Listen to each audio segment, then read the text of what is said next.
I decided to try again the year I stopped waiting for anyone to ask me to. Olivia was at the kitchen table, coloring a picture of 3 stick figures holding hands. She slid it toward me. "That's us," she said. "You, me, and Grandma." I smiled, even though my chest tightened. Right then, before anything else, I need to say this clearly. This is an original story written by the author of the Revenge Amber channel, built from familiar social issues with the purpose of helping viewers reflect, heal, and draw meaningful lessons. The content is not intended to depict any real individual. I picked up my phone and stepped into the hallway so Olivia wouldn't hear hesitation in my voice. "Mom," I said when Susan answered. "Oh, Rachel. Hi. I was thinking," I continued, "maybe we could do Christmas Eve at my place this year. Just something small." There was a pause. Not silence. Calculation. "That's sweet," she said carefully. "But Kevin and Tara already planned something. You know how organized she is." I didn't realize it was decided. I replied, "Well, it just sort of came together." I leaned against the wall. "So Olivia and I should come to theirs." Another pause. Shorter this time. "We'll see how crowded it gets." "I can bring food," I offered. "Oh, don't trouble yourself." Trouble. That word always meant distance. When I hung up, Olivia looked up at me. "Did Grandma say yes?" She said maybe. I answered. That night, I addressed holiday cards. I wrote their names slowly, deliberately, like careful handwriting might soften something that had hardened over years. If you've ever tried to hold a family together by staying quiet, you'll recognize that feeling.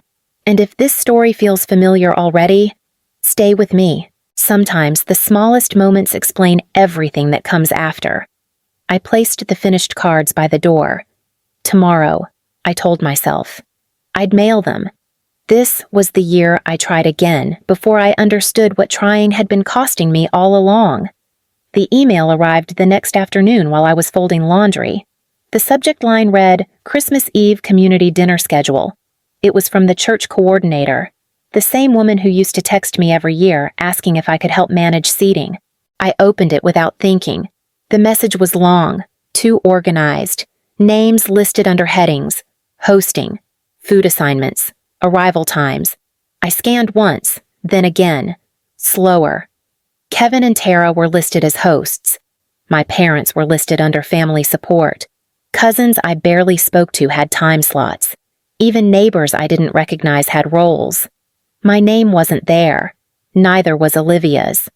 I told myself it had to be a mistake. That kind of list was always rushed, always messy. Still, my fingers hovered over my phone longer than they needed to. I texted Kevin, "Hey, just saw the Christmas Eve schedule. Are we still planning to come together?" He replied a few minutes later.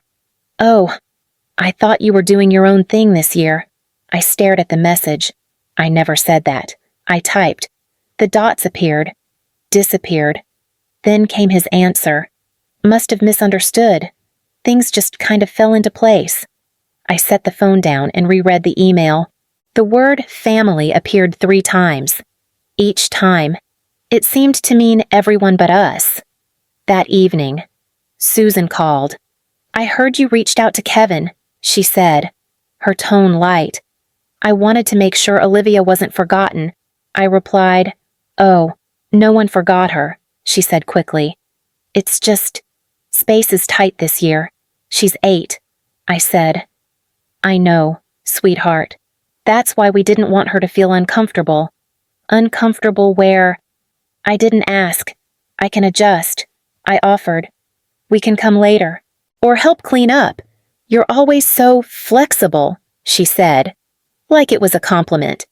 When the call ended, I went back to the email and scrolled to the bottom. There it was again, everyone accounted for. Every place filled. I took a screenshot, then another, zoomed in on the guest list. I saved them to my phone without naming the folder yet. Olivia peeked around the corner. "Are we going to Grandma's not on Christmas Eve?" I said, "Oh," she replied. "Okay, She went back to her room without another word. I stood there longer than necessary, holding my phone, aware for the first time that nothing had gone missing. Something had been left out on purpose. The photo appeared the following morning while I was making Olivia's lunch. Susan had posted it herself. She stood between Kevin and Tara, all three of them leaning toward the camera like they'd rehearsed it. My father was behind them, smiling the careful smile he used in public. The caption read, "Christmas prep with my whole family." I looked once, then again. No Olivia. No me. Not cropped. Not hidden. Just absent. Olivia climbed onto the stool beside the counter. "Is that Grandma's house?" "Yes," I said. "She looks happy." Olivia added. I closed the app without replying.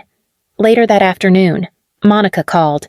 "Are you coming to the community dinner tonight? I said I would." I replied. "Good," she said. "People notice when you're not there." At the dinner, I stayed near Monica. Boise was small enough that faces repeated themselves. Conversations overlapped.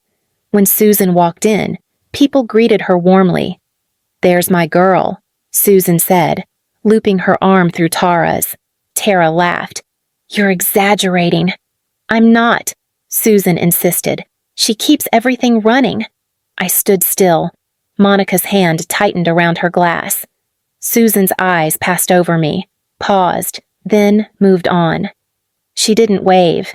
She didn't nod. It wasn't rude. It was efficient. A woman from the school board approached Susan. "Your daughter is impressive," she said, nodding toward Tara. Susan smiled. "She really is." Monica leaned toward me. "Did she just—" "Yes," I said quietly. At dinner, I found my place card tucked near the end of a table already half full. Olivia's card was beside it, smaller chair, lower height. Olivia whispered, "Why is my chair tiny?" "They probably ran out of the big ones," I said. Across the room, Kevin laughed loudly at something Tara said. Susan leaned in, touched his arm. She hadn't touched mine like that in years. Susan passed our table once, holding a plate. She stopped just long enough to say, "You found seats." "Good. Mom," I said. "Yes, we're here." I added. She looked at Olivia, then back at me. "Of course you are."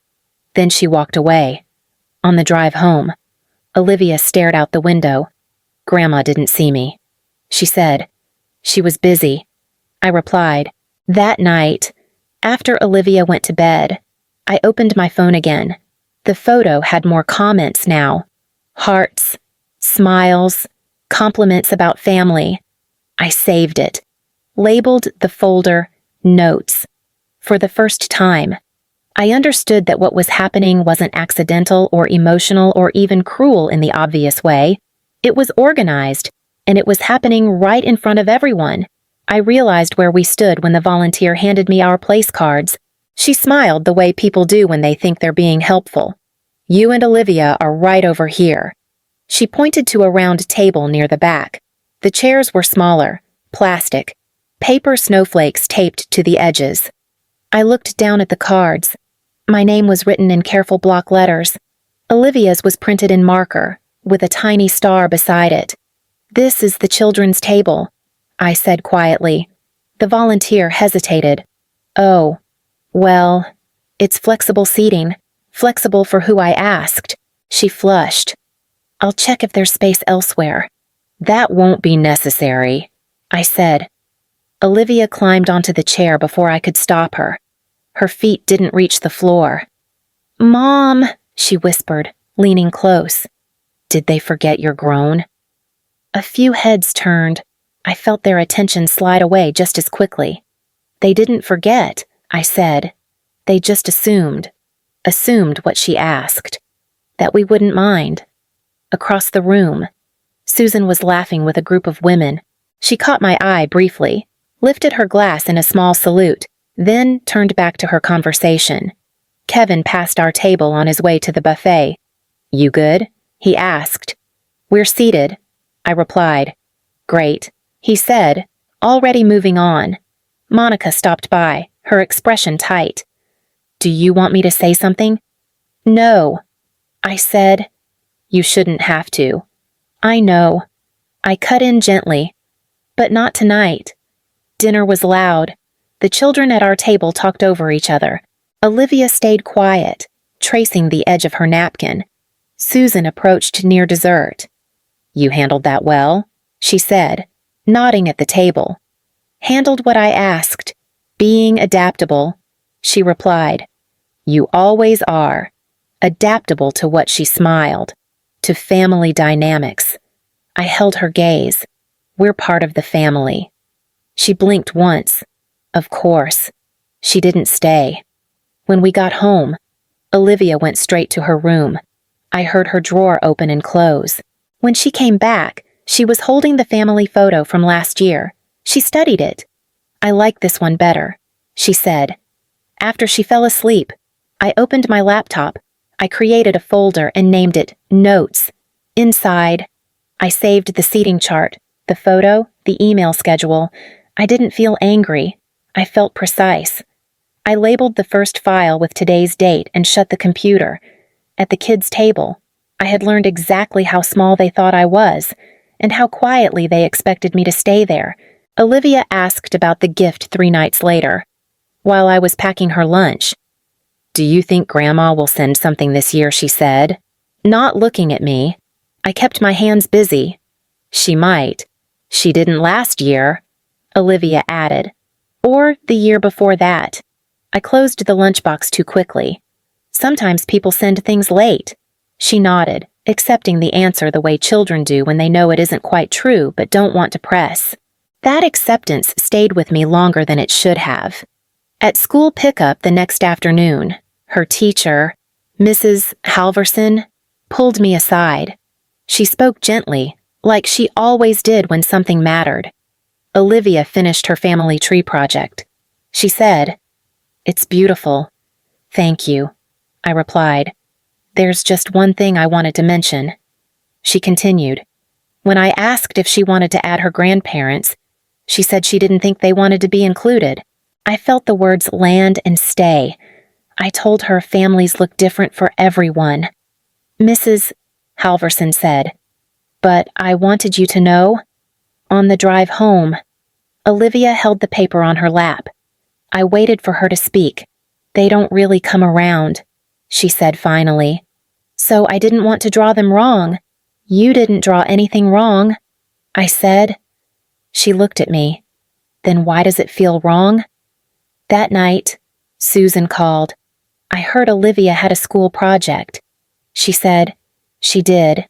I replied, "You didn't send a picture." "She didn't ask me to." A pause. "You know we love her. I know what you say." I answered, "Rachel," she warned, "she's noticing." I said, "That's all I'm saying." Susan exhaled. "Children are sensitive. That's why we try to keep things light. Light for who? For everyone," she said.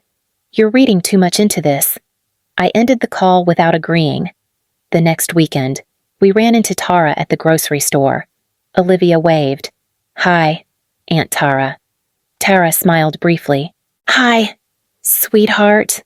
Olivia held up a small ornament she'd picked out. "Grandma likes red." "Right." Tara glanced at me, then back at Olivia. "She's very particular about her decor." "Oh," Olivia said. She put the ornament back. In the car, Olivia buckled herself in and stared straight ahead. "I don't think they forget," she said. "What do you mean I think they just don't think about us?" I didn't answer right away.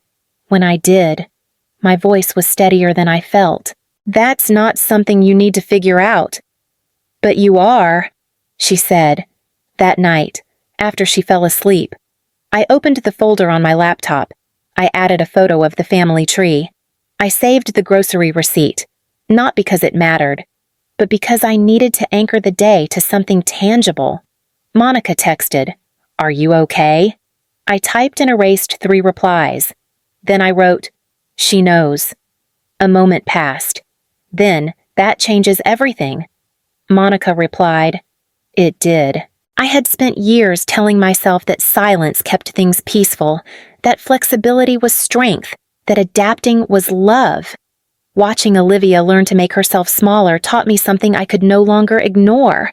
Whatever I was tolerating was no longer mine alone, and I would not teach my daughter that belonging was something you earned by disappearing.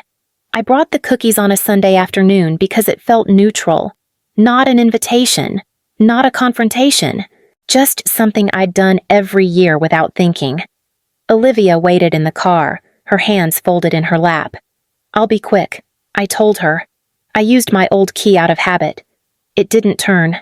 I tried again. Slower this time. Still nothing. The door opened a few inches. Tara stood there, one hand on the knob, the other braced against the frame. "Oh," she said. "You're here." "I was dropping these off," I replied, holding up the tin. She glanced inside the house, then back at me. "We changed the locks after the refinance. Security reasons. Since when I asked, earlier this year," she said. "Things moved fast." I nodded. "Is Susan home?" "She's busy." Tara answered. She reached for the tin. "I'll make sure she gets these." She didn't invite me in.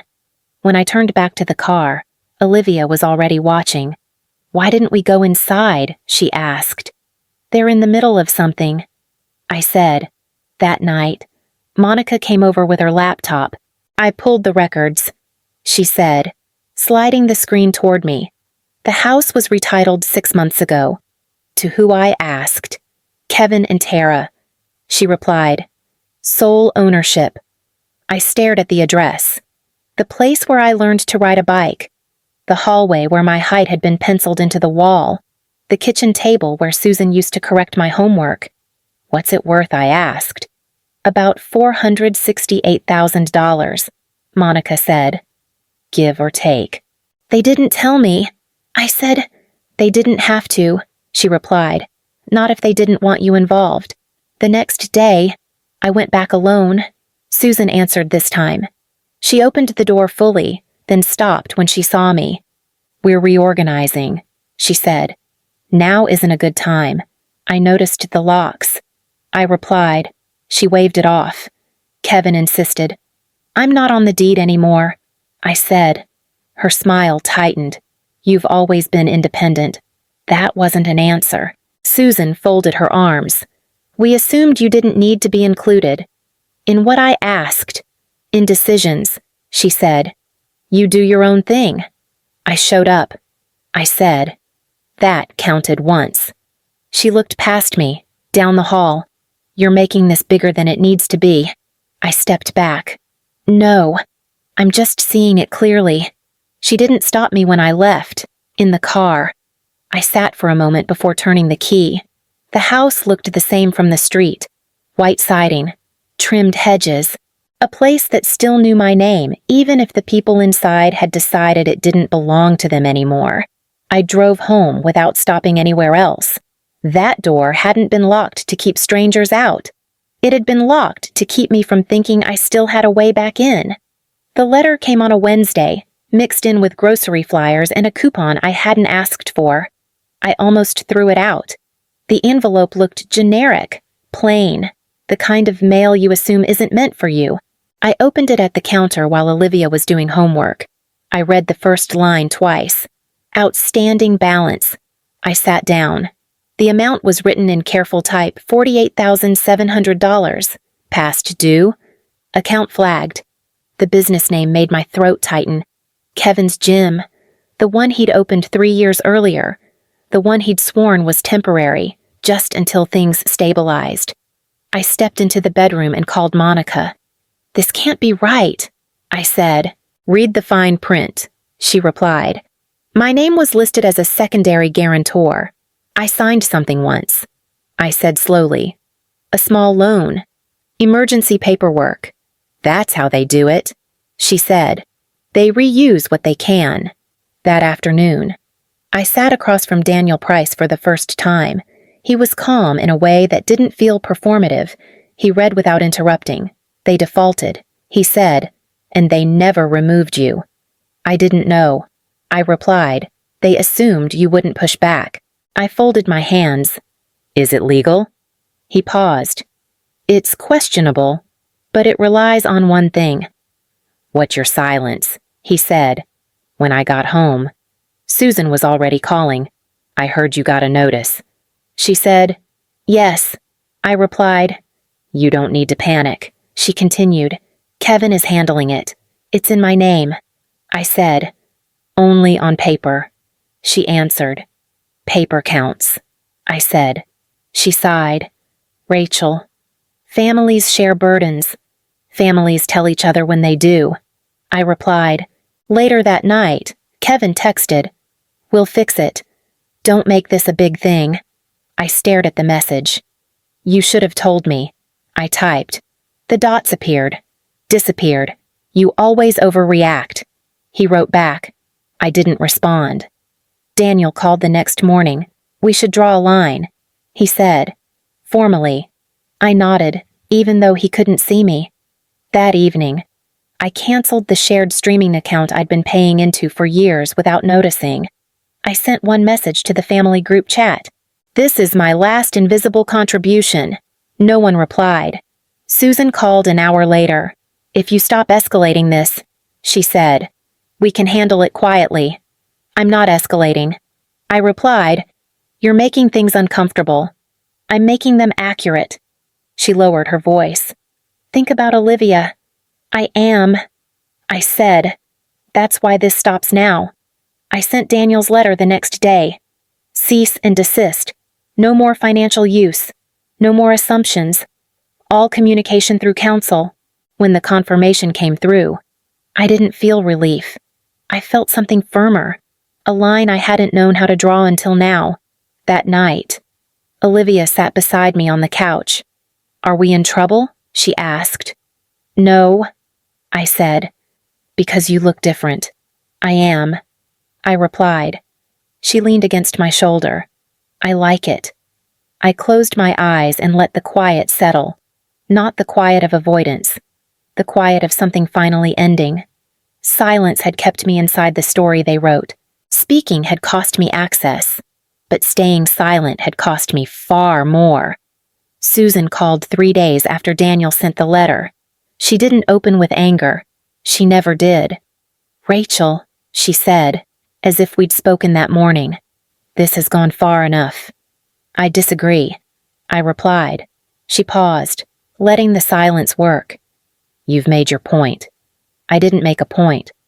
I set a boundary. That letter, she continued. It made people uncomfortable. It was supposed to. I answered. Her voice softened. We can fix this quietly. I didn't respond. Kevin didn't mean for things to happen this way. She added. You know that. I know he didn't stop it. I said.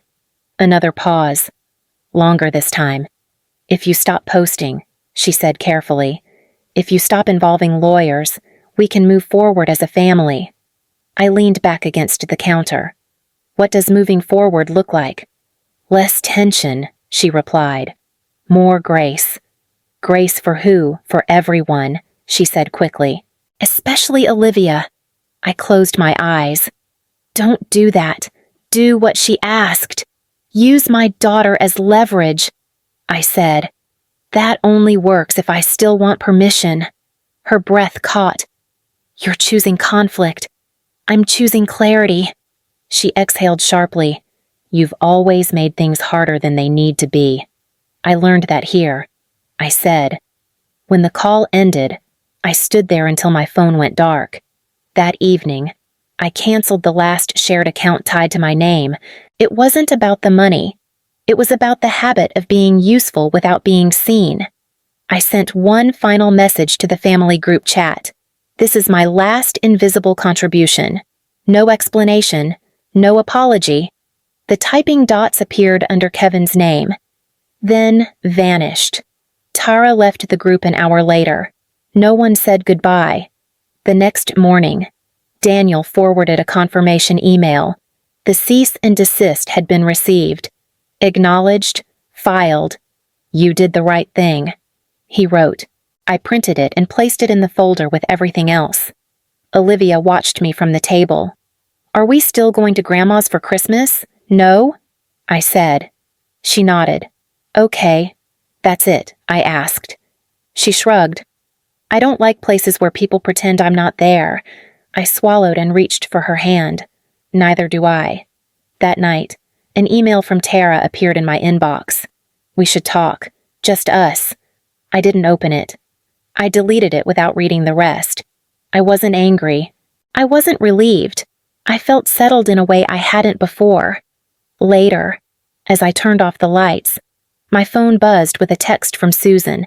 "I hope you know what you're doing." I set the phone face down on the nightstand. For the first time, I did. I wasn't walking away to punish anyone. I wasn't leaving to prove a point. I was choosing a life where my presence didn't need to be negotiated. In the quiet of the apartment, with Olivia asleep down the hall, I felt the weight of that choice settle into something steady. Not loss. Decision. The envelope arrived a week after Christmas, addressed in handwriting I recognized before I opened it. It wasn't from Susan. It was from a law office downtown.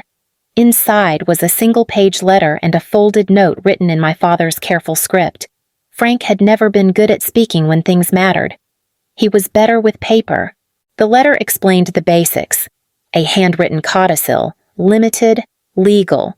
Not enough to undo what had already been transferred, but enough to acknowledge what had been taken without consent. A partial distribution, set aside quietly, $112,000. I sat at the table for a long time before unfolding his note. "I should have spoken sooner," he wrote. "Silence felt easier than honesty, and I let that choice hurt you. I know this doesn't fix what's broken. I hope it gives you room to breathe." That night, I didn't tell Olivia right away. I made dinner. I listened to her talk about school, about a book she was reading, about a friend who had stopped sitting with her at lunch. "I found a new seat," she said, "next to someone who wanted me there." Later, when I showed her the letter, I kept it simple. "Grandpa wanted to help us," I said. She nodded. "That's nice. What do you think we should do with it?" I asked. She thought for a moment. "Make sure no one can take it away. We paid off the debt first, every dollar of it. The notice from the collections agency arrived a few days later, stamped resolved. I filed it away. Then we opened a small education account in Olivia's name. Not extravagant, just steady. Something no one else could redirect. I donated a portion to a local support center for parents navigating family estrangement. I made the donation quietly, under my name. No announcement, no message attached. An email came from Tara a few days later. "I hear you got something from Frank. This doesn't change the past." I didn't reply. Susan didn't call. Kevin didn't text. The silence felt different now, not heavy, not punishing, just empty of expectation. One evening, Olivia taped her family tree drawing to the refrigerator. She had added one new branch, Monica. "She shows up," Olivia said. I laughed softly. "She does. If you've stayed with this story until now, you probably understand why I'm telling it. Not because of money, not because of inheritance, but because quiet harm often hides behind polite words. And sometimes the bravest thing you can do is stop agreeing to disappear. If any part of this feels familiar, you're not alone. You don't have to comment or explain yourself. But if you want to stay, to listen to more stories like this, you're welcome here."